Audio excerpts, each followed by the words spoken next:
Beekeepers, this is how you can make thousands of dollars with honeybees. I'm up north in Michigan. I don't migrate with my bees.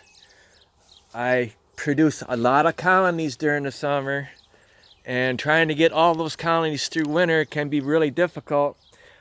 I know several commercial beekeepers, and I think I'm going to call them at the end of summer and sell a large majority of my colonies to them at $150 each. I wouldn't sell the hive. I would sell 5 frames of bees, and they would put it in their hive. So basically, in 1 month, I've made 20 new colonies. So that's $3,000. Here's all the green, and here's a section here. This is along the garage. I've never had super good luck along the garage here. I don't know the reason why. When I checked these colonies, it was already warm, and when it's warm, the bees are really squirrely, and it's potential that there could be a virgin queen in some of these, and I couldn't find her because there was no cluster on the frames. They were just all over the hive. They were hot. And when you don't have a lot of brood in a hive, they have no reason to cluster. If the brood is all capped and they're not feeding any brood, so you're not going to have a cluster on a frame. Well, anyway, what you do is, I try to do it as soon as possible. It was like 8 days. 8 days after I verified a virgin queen in the colony. I go through and I check, and I do it in the morning because virgin queens don't normally fly until the afternoon. So I do them in the morning, check, and if I don't see a virgin queen, I put another frame in there with brood and eggs. And you may ask, well, why not just put a queen cell in there? There's no more brood in there for the bees to keep them busy, keep them organized. And I have a lot of bad luck sticking in queen cells and end up having a queen cell that's not any good. So I'd rather put in a frame of brood and eggs, keep that colony going.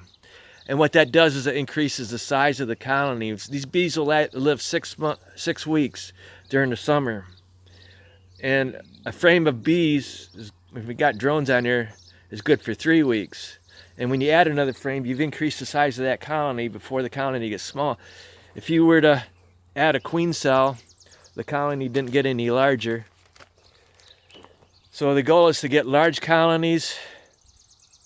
And this is the trouble with splits. I don't do walkaway splits anymore. I had taken some bees to a different apiary earlier this year in the spring, and I brought them back and I set them on locations. And you go through and you split the ones that are ready, and sometimes you may split a colony next to a colony that's not ready to be split. And you'll get the bees that don't have a queen anymore. Like, say for instance, my queen white colonies, I don't want to downsize the colony. You can't. So you make a split and you set a deep.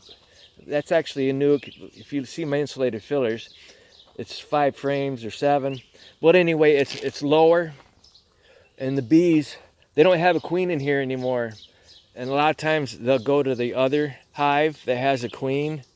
Like if this hive right here was this height, and you split it, and you took the queen right hive to another location, the bees that were going here, they won't go down because they were so used to going on top of the hive. They go to the hive next to where they were before. So you end up losing a lot of bees.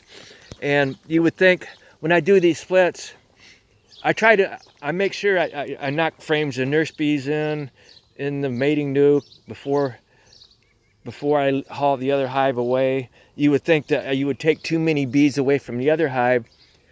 And I think because I'm not doing it side by side to get that issue with bees drifting from one hive to the other, I'm taking this to a different location, and the angle of the sun might be different, and I think the bees realize they're in a different location. So I don't get workers going back to their original location.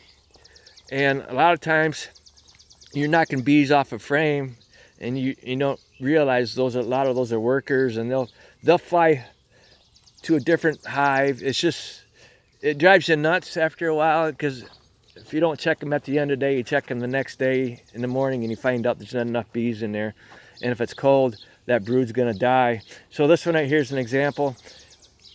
123 was over here, and I had a mating nuke in between, because I pulled out a colony to split it, and sure enough, the next day there are no bees in it. I even had 2 frames of brood with nurse bees on it, and then it was loaded with bees when I left it yesterday.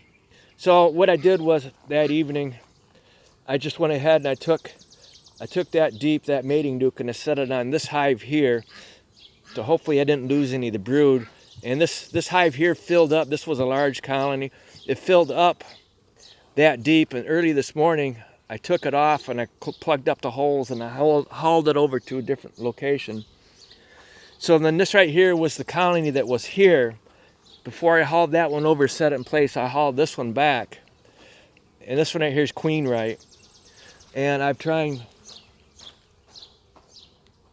got this set in here so the bees that I brought back, instead of them going back to the other location, they'll stay here because they'll see this. Well, anyway, I don't do walkaway splits anymore, just for that reason. A few years ago I did a bunch of them and end up not having any bees in the queenless colony, because you do something like this, you want to keep your queen right hive larger, because you got a lot of bees and you just want to take off one split. Or if you want to take one split here and one split there, all the bees will go to the hive that they recognize. I painted all this stuff in here so that the bees, when you move a hive, they would recognize it and go back home. And then the other thing is, I got these cheap hives that I made up, and I didn't have time to paint them. The bees don't seem to like them. I've had to redo these several times because it's completely different than the other hives. They'll end up going into a brown hive. So, but anyway, I've created 20 new colonies in the month of May, and just getting started. So June ought to be a really good month, hopefully. And we'll see. If I make too many, I'm going to be selling a bunch of them. Okay? Thank you.